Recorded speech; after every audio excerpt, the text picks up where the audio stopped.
Now, at 10:30, the news and a roundup of all today's sport with Michael Burke. Irish police have found the baby girl who was kidnapped in London on Thursday. She's now in Limerick Hospital, safe and well. A woman has been arrested. And aid agencies call on Europe to join America in airlifting food to the starving in Somalia.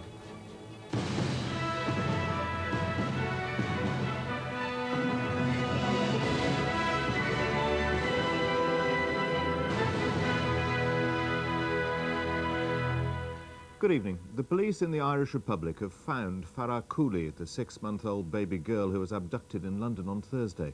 They found her in a house in Limerick, apparently in good health. A woman has been detained for questioning.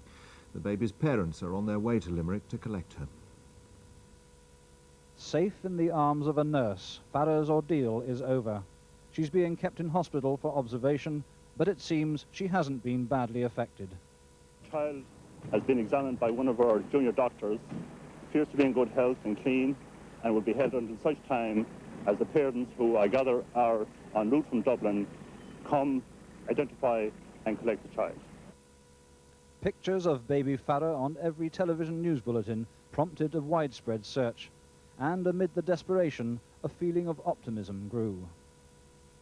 Her parents, numb with shock, left their East London home for Dublin this morning, with little more than a faint hope. Now they're on their way to a reunion. The search began on Thursday when Farah's buggy was found abandoned at Victoria Coach Station. The woman with the baby was heading for Holyhead and the ferry to Ireland. A sighting on board the ferry in the early hours of yesterday morning provided the first clue to Farah's whereabouts.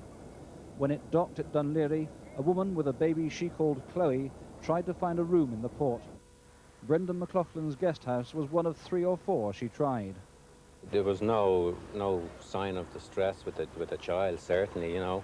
I just, as I was talking to her, I held my finger out to the child, and the child put her hand around my finger, and, you know, no problem at all.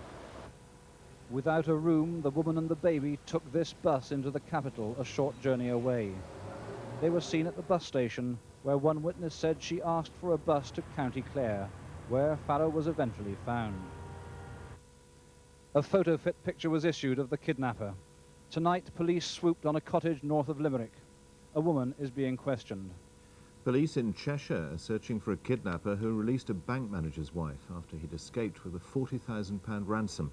The man posed as a policeman to abduct Elizabeth Kerr and held her captive in the boot of a car for several hours. Yesterday morning, Derek Kerr, the manager of Barclays Bank in Sale, received a phone call demanding £40,000. He was told that unless he could deliver the money within a matter of minutes, his wife Elizabeth would suffer extreme harm.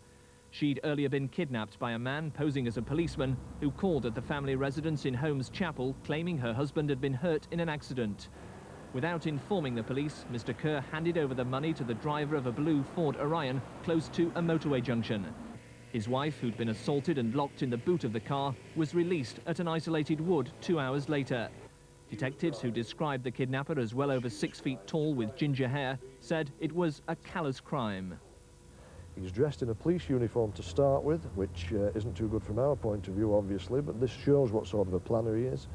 He's attacked a lady, and he's a man that's obviously well into this crime, and he's planned it well, and he's someone that we need to arrest. Tonight, as the police carried out a detailed search of the area where Mrs. Kerr was freed, senior officers said the crime was so well planned it could involve more than one person.